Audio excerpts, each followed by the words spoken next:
Now we're going to look at another convergent boundary, but this time there's no subduction. So let's look at why that is true.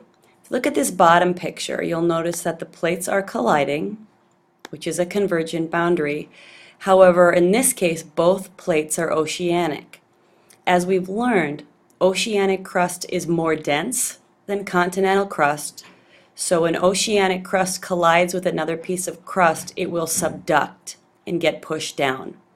And as we've talked about, this sinking plate will melt, become magma, and form a chain of volcanoes. If you look at this top picture, again we have a collision, a convergent boundary. But in this case, neither plate is oceanic.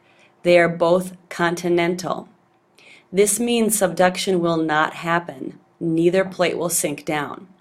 And since neither plate can sink down, the only place to go is up.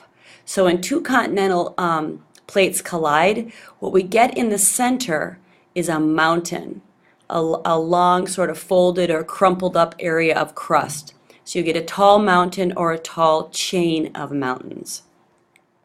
So if we look at your diagram, again you can see you have a continental plate on the left and another continental plate on the right, and when they collide they just crumple up. So this represents a mountain, or in real life what you'd see is a whole chain of mountains. Again, since there's no subduction, we will not see a trench, and if there's no subduction, there's no plate to melt to make magma, so there will also be no volcanoes.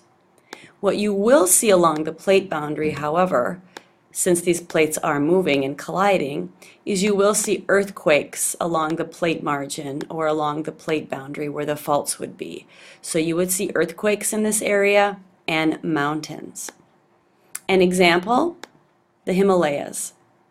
So if you look at this picture on the right, you'll see that millions of years ago India was not connected to Asia.